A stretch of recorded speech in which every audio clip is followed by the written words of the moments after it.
요한복음서 1장 12절 그분을 영접한 자들 곧 그분의 이름을 믿는 자들에게는 다 하나님의 자녀가 되는 권능을 그분께서 주셨으니.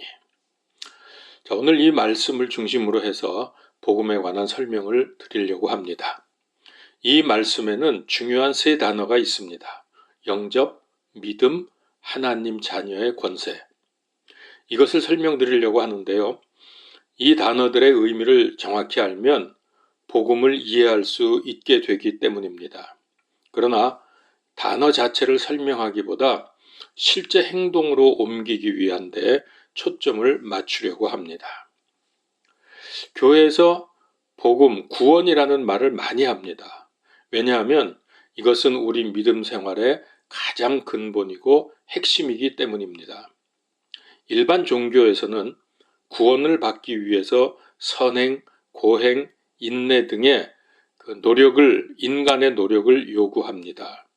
그러나 이런 방법들로는 불가능합니다.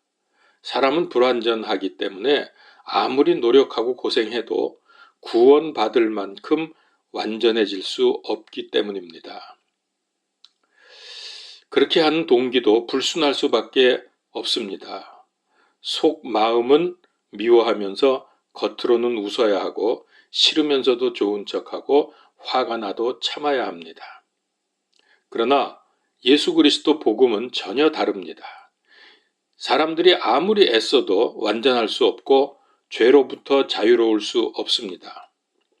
제가 고등학교 채플에서 지금까지 한 번도 잘못이 없고 거짓말하지 않았고 죄 짓지 않은 사람 있으면 손들어 보라고 했더니 당연히 아무도 없었습니다. 손들면 이 또한 거짓말이 되니까요. 그러면 지금까지는 그렇다 치고 앞으로는 죽을 때까지 죄 안 짓고 살 자신이 있는 사람 손들어 보라고 했더니 다들 웃기만 하고 아무도 없었습니다. 그러니까 죄 안 짓고 착하고 바르게 살아서 구원받겠다는 종교적인 구원이라는 게 겉으로는 훌륭하게 보이지만 실상은 허구에 불과합니다. 이런 내용을 잘 아시는 하나님께서 사람이 벗어나지 못하는 죄 문제를 해결해 주시려고 직접 나섰습니다. 그분은 이 세상에 사람으로 오셔서 우리의 모든 죄를 대신해서 십자가의 형벌을 받고 죽으셨습니다. 그리고 생명의 근원이신 하나님으로서 다시 살아나셨습니다. 이 하나님을 우리는 예수님이라고 부릅니다. 이 사실을 믿고 받아들이는 사람은 실제로 죄가 없어지고 그분께서 부활하신 대로 우리도 부활하게 됩니다. 이것을 복음이라고 하는데 말씀드린 대로 선행, 고행, 지식, 노력 등 인간의 공로로가 아니라 온전히 예수님께서 하신 일을 받아들임으로 구원에 이르게 된다는 말입니다. 이것이 사랑의 하나님이 우리를 멸망으로부터 건져내시는 유일한 방법입니다. 요한복음서 1장 12절에 핵심 세 가지 단어는 복음 안에 다 들어 있습니다. 첫 번째, 영접. 영접이라는 말, 구원의 복음을 베푸신 예수님을 받아들이는 겁니다. 단순히 지식으로 받아들이는 것이 아니라 그분을 내 인생의 주인으로 모셔드리는 인격적인 수용입니다. 두 번째, 믿음은 예수님께서 누구신지, 나를 위해 무엇을 하셨는지 알고 믿음으로 내 인생을 맡기는 것입니다. 그러면 내 인생의 방향도 예수님께 맞추어지게 됩니다. 세 번째, 하나님 자녀의 권세는 예수님을 나의 하나님, 나의 구원자로 영접하고 믿을 때에 누리게 되는 영적인 권세입니다. 예수님 믿고 구원받을 때 놀라운 복을 선언하신다는 말입니다. 자, 그러면 이 복음을 받아들인 결과가 무엇입니까? 크게 세 가지가 있습니다. 첫 번째는 하나님과 관계가 회복이 됩니다. 죄 때문에 하나님과 단절되었던 관계가 회복되어서 이제 하나님의 자녀, 즉 하나님께서는 우리의 아버지가 되시고 그분의 가족으로 받아들여지게 된다는 말입니다. 이 관계는 영원히 변치 않습니다. 두 번째, 하나님의 자녀가 되면 당연히 신분이 바뀝니다. 더 이상 불안하거나 걱정, 슬픔, 두려움 속에 불확실한 삶을 살지 않습니다. 하나님의 자녀로서 아버지의 사랑과 돌보심과 인도하심을 받는 놀라운 복을 누릴 수 있게 됩니다. 세 번째, 하나님께서는 창조주이시고 아버지시니까 우리는 그분의 권세도 얻게 됩니다. 그러니까 단순히 자녀의 자격뿐만 아니라 자녀의 권세도 주어진다는 말입니다. 그리스도인들은 하나님 자녀답게 근심, 걱정, 두려움, 슬픔이 아니라 감사와 기쁨으로 살 수 있게 됩니다. 이것이 삶의 변화입니다. 한 걸음 더 나아가 죄의 영향력으로부터 벗어나서 예수 그리스도의 이름으로 어둠의 세력을 꺾고 승리할 수 있는 권세가 주어집니다. 예수 그리스도 이름의 권세입니다. 자, 지금까지 말을 정리를 해보면 사람은 스스로 힘으로는 거룩하고 존귀하신 하나님께 나아갈 수 없지만 예수님을 영접하고 믿으면 구원받아서 하나님의 자녀로서 합당한 신분과 권세를 얻게 됩니다. 이것이 요한복음서 1장 12절의 요지이고 복음입니다. 예수 그리스도 복음으로 얻어지는 구원은 인간의 노력으로 얻어지는 자격이 아닙니다. 그러나 믿는 사람에게 거저 주시는 하나님의 선물입니다. 그러면 요한복음서 1장 12절 복음의 세 가지 핵심 단어를 좀 더 설명해 보겠습니다. 첫 번째, 영접과 믿음. 이거는 같은 것으로 말씀을 하셨습니다. 또 영접과 믿음은 구원의 복음을 베푸신 예수님을 받아들이는 것이라고 했습니다. 이는 오시는 손님을 반갑게 맞아들이는 정도가 아닙니다. 그분께서 내 안에 들어오심으로 내 인생의 주인의 자리를 내어드리는 것입니다. 즉 인생의 결정권, 인생의 통제권을 예수님께 완전히 넘겨드리는 것을 의미합니다. 예를 들면 이렇습니다. 한 아버지와 아들이 배를 몰고 태평양을 건너고 있습니다. 아버지는 평생에 수백 번 태평양을 건너 다닌 선장님이었고 아들은 이제 갓 배에 대해서 배우고 처음 바다에 나갔습니다. 아들이 조타석에 앉아서 배를 몰고 있는데 갑자기 무서운 폭풍과 함께 사나운 파도가 몰아치면서 배가 곧 뒤집힐 지경이 되었습니다. 지금 세상이 그런 것입니다. 자, 이때 어찌하면 살 수 있습니까? 첫 번째, 옆에 앉아있는 노련한 선장이신 아버지의 존재를 인정하는 겁니다. 이거는 그분을 아는 지식입니다. 두 번째, 그분께 도와주세요 하고 외치는 거죠. 기도입니다. 그러나 이것만으로는 위기를 극복할 수 없습니다. 하나님께서는 우리의 위기를 도와주실 마음이 있고 도와주실 능력이 있습니다. 그러나 우리가 세 번째 해야 될 일이 있는데 그것은 이 아들이 자기가 앉아있는 조타석을 아버지께 내어주고 완전히 맡기는 것입니다. 이것이 영접이고 믿음입니다. 내 삶의 주도권을 붙들고 애쓰는 게 아니라 나를 나보다 더 잘 아시고 모든 상황을 통제하시며 또 미래를 주관하시는 전능하신 하나님께 조타석, 즉 내 마음의 중심을 내어드리는 결단입니다. 이때에 이제 우리는 진정한 영접이 되는 것이죠. 자, 두 번째, 그러면 하나님의 자녀가 됩니다. 이것은 다른 말로 하면 나의 소속과 신분이 변화되는 것이죠.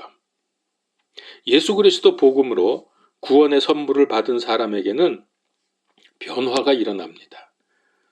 일반적인 자연인은 인정하든 안 하든 영적으로 마귀 자식입니다. 미안하지만 그렇습니다. 요한복음 8장 44절 말씀이죠. 그래서 망하는 것입니다. 이게 지옥 멸망입니다. 자, 여기서 인간의 힘과 노력으로는 도저히 벗어날 수 없기 때문에 하나님께서 직접 오셔서 우리의 죄 문제를 해결하시고 구원의 길을 열어주셨습니다. 이 하나님을 예수님이라고 한다고 했죠. 이때 영적으로 엄청난 변화가 일어납니다. 마귀 자식에서 하나님 자녀로, 거지에서 왕자로 바뀝니다. 왜냐하면 하나님께서는 만왕의 왕이시고 만주의 주이십니다. 그리고 우리는 그분의 자녀가 되었기 때문입니다. 왕이 행차하는데 그 길에 한 거지아이가 쓰러져 있었습니다. 왕은 자비를 베풀어서 그 아이를 자기 자식으로 입양을 했습니다. 그래서 궁궐로 데려갔지만 아직 씻기기 전까지는 더럽고 냄새가 납니다. 이게 우리 현재의 모습입니다. 그렇다고 쫓겨나지 않습니다. 그 아이가 자격이 있어서 왕자로 입양된 것이 아닙니다. 은혜로 왕자가 되었기 때문에 이제 곧 목욕하고 좋은 옷을 입을 것입니다. 이것이 천국의 삶입니다. 이미 왕이 자신의 아들로 입양한다고 선언했는데 지금 불완전하고 더럽고 죄가 있다면 왕자입니까? 거지입니까? 아직 아이가 궁궐의 예절을 배우지 못해서 실수하고 잘못한다고 쫓겨납니까? 하나님께서는 내가 완전하기 때문에 구원해 주시고 자녀 삼아 주신 것이 아닙니다. 예수님을 믿는 믿음 이 한 가지를 보시고 나의 과거, 현재, 미래의 모습에 상관없이 자녀 삼아 주신 것입니다. 이것이 하나님의 사랑이고 은혜고 긍휼입니다. 자, 세 번째. 그러면 이렇게 신분과 소속이 바뀌면 이에 따른 권세가 주어지는 거죠. 이 권세는 나로부터 나오는 것이 아닙니다. 나를 자녀 삼아 주신 왕으로부터, 왕이신 하나님으로부터 나옵니다. 자, 보세요. 험악하고 힘센 조폭들이 패싸움을 하고 있었습니다. 자, 이때 신고를 받고 경찰들이 몰려들었습니다. 조폭이 숫자가 훨씬 더 많았고 힘도 세었습니다. 그러나 조폭들은 경찰이 오니까 싸움을 멈추고 경찰의 지시에 따라 무릎 꿇고 수갑차고 잡혀갔습니다. 왜입니까? 경찰은 경찰 제복을 입고 있었습니다. 제복은 국가의 공권력이 뒷받침하고 있기 때문입니다. 만일에 경찰에게 대항을 하면 그거는 국가의 공권력에 대항을 하는 것이 되기 때문에 그럴 수 없는 거죠. 우리가 하나님의 자녀 되면 이때부터 하나님은 나의 백그라운드가 되십니다. 나의 뒷받침이 되시는 거죠.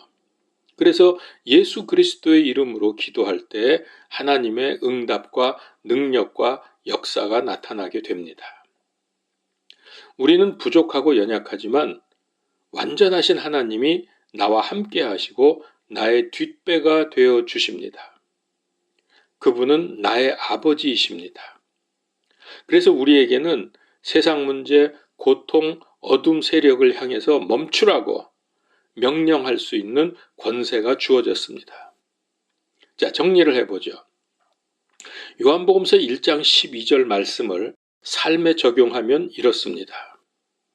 지금까지 내가 내 인생의 주인으로 살았지만 구원의 선물을 주신 예수님께 인생 주인의 자리를 내어드리면 바로 이것이 영접이고 믿음입니다.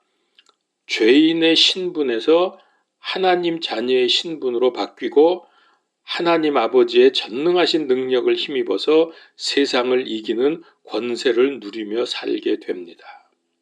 자, 이 말씀을 듣는 분들 중에서 이미 예수 그리스도 믿음으로 구원받아서 하나님 자녀가 되었다면 이제는 하나님 자녀의 신분과 권세를 풍성히 누리시며 살기를 축원합니다.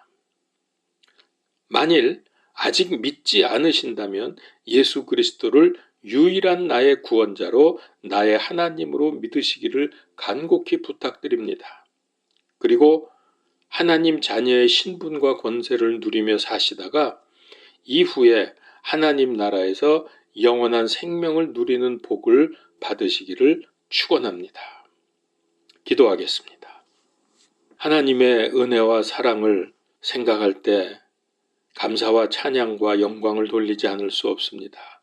우리가 무엇이길래 이와 같은 놀라운 신분과 권세를 허락해 주셨습니까? 이제 놀라우신 능력의 하나님의 자녀가 되었고 하나님의 권세를 우리가 누릴 수 있게 된 것을 생각할 때 감사와 찬양이 절로 나옵니다.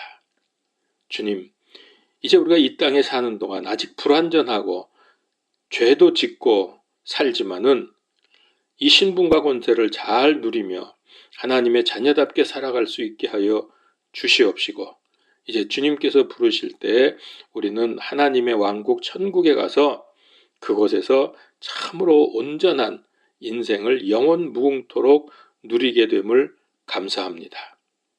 이제 이 놀라운 축복을 우리가 깊이 생각하면서 예수 그리스도 믿고 구원받은 하나님의 자녀로서의 삶을 살아가는 데 부족함이 없도록 인도하여 주시옵소서. 우리가 연약해질 때에 주님께서 깨우쳐 주시고 깨닫게 하시고 돌아오게 하여 주시옵소서. 오직 우리의 인생을 통해서 하나님 홀로 영광받아 주시옵소서. 주 예수 그리스도 이름으로 기도드리옵나이다. 아멘.